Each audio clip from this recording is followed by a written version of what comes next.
के सुपरस्टार अल्लू अर्जुन की देश भर में जबरदस्त फैन फॉलोइंग है। जहां बिग स्टारर फिल्में कमाई के मामले में 300 करोड़ के क्लब में शामिल होने के लिए जोर लगा रही हैं, वहीं अल्लू अर्जुन 300 करोड़ रुपए तो सिर्फ एक्टिंग की फीस ले रहे हैं भाई। 300 करोड़ रुपए फीस ले रहे हैं अल्लू अर्जुन की, लाओ दो, क्योंकि उनको पता है फिल्म मेरी कमाएगी। उनकी फिल्म पुष्पा ने सिर्फ साउथ इंडिया में नहीं बल्कि पूरे देश में कमाई के रिकॉर्ड तोड़ दिए। अब पुष्पा 2 ने तो एक हफ्ते में 1000 करोड़ रुपए कमा लिया, एक हफ्ते में 1000 करोड़। अल्लू अर्जुन पर्दे पर पूरी दबंगई के साथ पुष्पा 1 के में कहते थे कि वो फ्लावर नहीं फायर है, लेकिन 1000 करोड़ी पुष्पा 2 के हीरो अल्लू अर्जुन को पुलिस ने फायर से फ्लावर बना दिया। आज जब अल्लू अर्जुन के अरेस्ट की खबर आई तो उनके फैंस शॉक्ड रह गए कि अरे अल्लू अर्जुन गिरफ्तार हो गए। हैदराबाद के एक थिएटर में हुई भगदड़ के मामले में तेलंगाना पुलिस ने 8 दिन बाद अचानक अल्लू अर्जुन को गिरफ्तार कर लिया। इसके बाद पूरे दिन अल्लू अर्जुन को थाने से लेकर अस्पताल और कोर्ट के चक्कर लगवाए गए और फिर जमानत मिल गई। अल्लू अर्जुन के बारे में इन खबरों ने लोगों का दिमाग हिला दिया। कई सवाल खड़े होने लगे, जैसे अल्लू अर्जुन को पहले जेल और फिर बेल के पीछे खेल क्या हुआ? मामला गैर इरादतन हत्या का है या सिर्फ हादसा हुआ था? गिरफ्तारी के 5 घंटे बाद ही अल्लू अर्जुन को जमानत कैसे मिल गई? अल्लू के अरेस्ट को लेकर हैदराबाद पुलिस क्यों कटघरे में आ गई, ये भी लोग सवाल पूछ रहे हैं। लेकिन आपको अल्लू अर्जुन के अरेस्ट की इनसाइड स्टोरी की पूरी डिटेल भी बताऊं, क्योंकि ये अपने आप में एक बड़ी हास्यास्पद खबर है भाई कि अचानक से 8 दिन बाद क्या हो गया। सबसे पहले आज ये तस्वीर देखिए, जब हैदराबाद पुलिस अचानक अल्लू अर्जुन के घर पर पहुंच गई। ये देखिए तस्वीर, पुलिस के सामने पुष्पा का स्टाइल, पुष्पा का कमिटमेंट और पुष्पा का जलवा सब धरा रह गया। बताया जा रहा है कि पुलिस ने अल्लू अर्जुन को उनके बेडरूम से उठा लिया, उन्हें कपड़े भी नहीं बदलने दिए और तो और उन्हें नाश्ता भी खत्म करने नहीं दिया गया। अल्लू अर्जुन ने एक जैकेट पहना जिस पर उनकी फिल्म का प्रमोशन था। टी शर्ट पर उनकी फिल्म का डायलॉग हिंदी में लिखा था, फ्लावर नहीं फायर है मैं। लेकिन पुलिस के सामने अल्लू अर्जुन का फायर नहीं दिखा। अल्लू अर्जुन को लेकर पुलिस जब पार्किंग में पहुंची तब उन्हें एक कॉफी पीने की इजाजत दी गई। अल्लू अर्जुन ने पार्किंग में खड़े होकर ही अपनी कॉफी खत्म की। ये देखिए, पार्किंग में खड़े होकर कॉफी पी रहे। इस दौरान उनकी पत्नी स्नेहा रेड्डी भी दिखाई दी।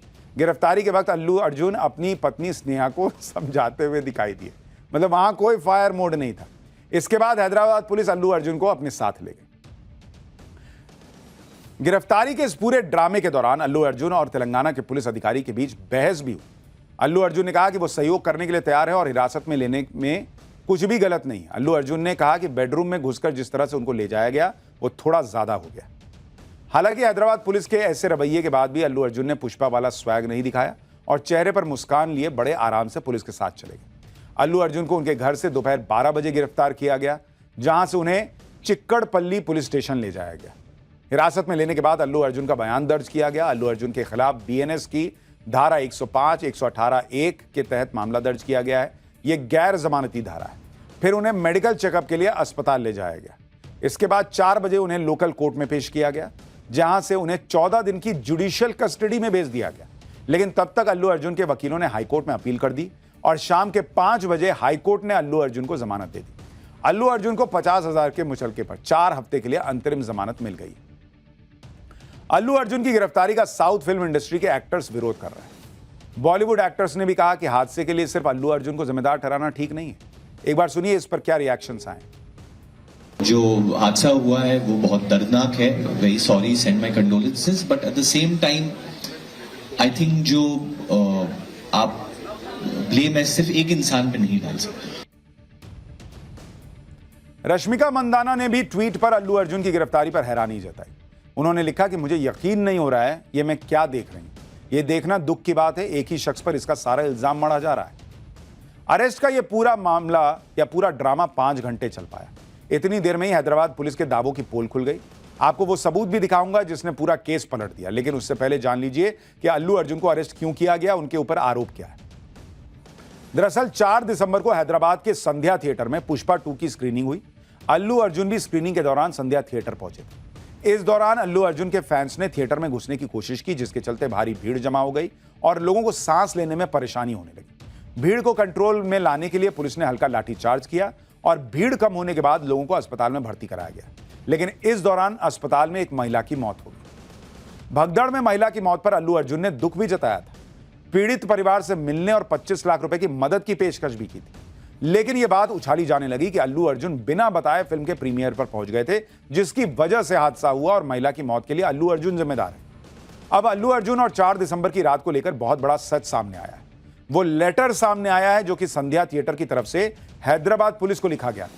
लेटर में संध्या थिएटर की तरफ से लिखा गया कि हम आपसे अनुरोध करते हैं कि संध्या 70 mm एक्स रोड हैदराबाद में सुरक्षा दी जाए। 4 दिसंबर को पुष्पा 2 रिलीज हो रही है और ऐसे में फैंस की काफी भीड़ मौजूद होगी। फिल्म के कलाकार, वीआईपी और प्रोडक्शन यूनिट फिल्म देखने के लिए आ रहे हैं। यानी ये चिट्ठी तो कहती है कि पुलिस को बताया गया था कि फिल्म के कलाकार वहां आ सकते हैं। अगर उसके बाद भी वहां स्थिति बिगड़ी तो पुलिस पर सवाल क्यों नहीं है, उनकी व्यवस्था पर सवाल क्यों नहीं है, ये भी लोग पूछ रहे हैं।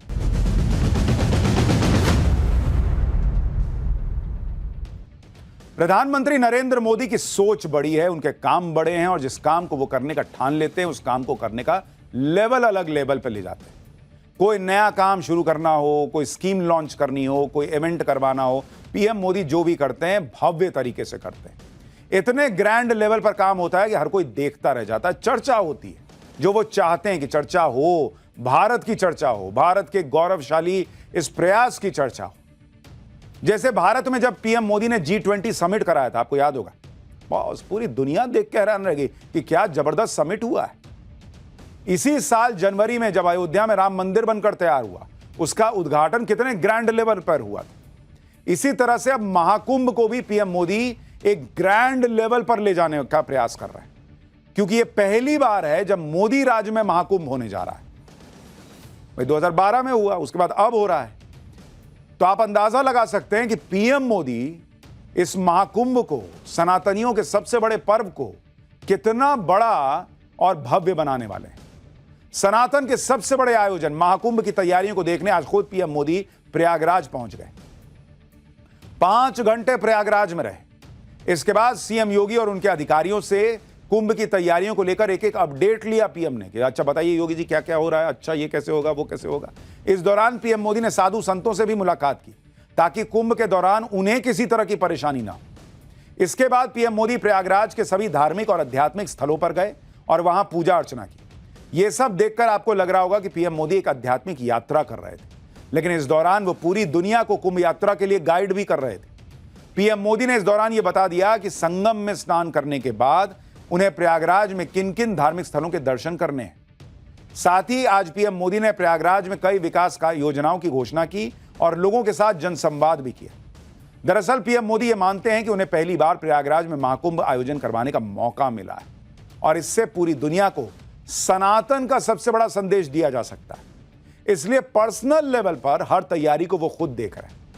आगे बढ़ने से पहले आपको पीएम मोदी की महाकुंभ वाली यात्रा की एक झलक दिखाता हूं, फिर आपको बताऊंगा कि इस महाकुंभ में मोदी का प्लान क्या है।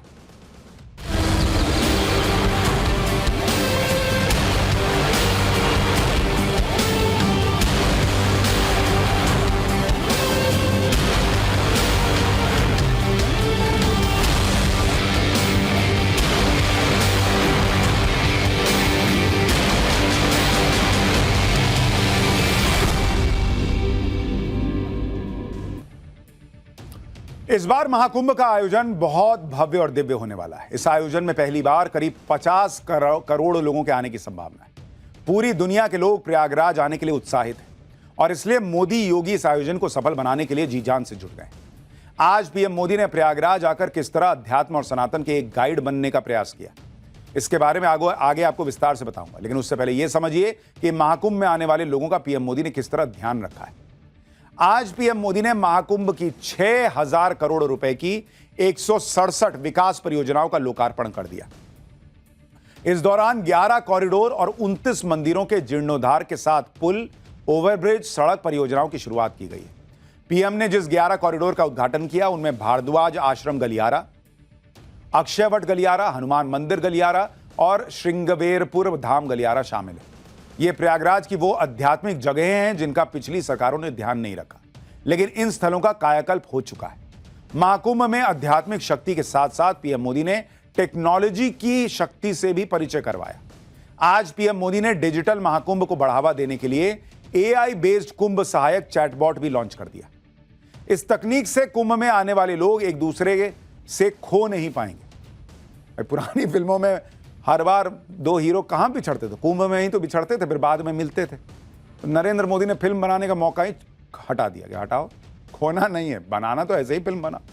आपने कुंभ में लोगों के खोने की बहुत किस्से सुने होंगे, लेकिन इस बार मोदी योगी कुंभ में ऐसी तकनीक लाए हैं जिसे सुनकर आप हैरान रह जाएंगे। पीएम मोदी ने प्रयागराज आकर संगम तट पर विधिवत गंगा पूजन किया। इस दौरान पीएम मोदी को महाकुंभ का यजमान बनाया गया। दरअसल सनातन हिंदू धर्म में यह माना जाता है कि किसी भी धार्मिक अनुष्ठान में यजमान की बहुत बड़ी भूमिका होती है। यजमान को अनुष्ठान का संरक्षक माना जाता है। महाकुंभ में पीएम मोदी को संरक्षक माना जा रहा है, इसलिए उन्हें यजमान की उपाधि दी गई है। गंगा पूजन के दौरान पीएम मोदी ने कुंभ कलश भी स्थापित किया। इस दौरान उनके साथ सीएम योगी और यूपी की राज्यपाल आनंदीबेन पटेल भी मौजूद थी। गंगा पूजन के पहले पीएम मोदी ने महाकुंभ में आने वाले साधु संतों और अखाड़ों के प्रमुख संतों से मुलाकात भी की। महाकुंभ में लाखों की संख्या में साधु संत आते हैं और शाही स्नान करते हैं। इस पूरे आयोजन में साधु संतों को कोई परेशानी ना हो, इसलिए पीएम मोदी ने उनसे भी बात की कि आप बताइए आपको क्या लग रहा है और क्या कर दें। अच्छा, क्या तकलीफ आती है, क्या लगता है, क्या होना चाहिए, सब पूछ लिया भाई। आपको यह भी जानना चाहिए कि प्रयागराज यात्रा के दौरान आज पीएम मोदी किस तरह आध्यात्मिक पर्यटन के गाइड बने हुए थे। इस यात्रा के दौरान पीएम मोदी सनातन धर्म के सबसे बड़े प्रतीकों में से एक अक्षय वट वृक्ष के दर्शन करने गए। आप जानकर हैरान रह जाएंगे कि कोई बरगद का सामान्य पेड़ नहीं है ये। इस वृक्ष के बारे में हमारे शास्त्रों में भी वर्णन मिलता है। इसके पौराणिक महत्व को बताने के लिए पीएम मोदी ने यहां अक्षयवट कॉरिडोर बनवाया है।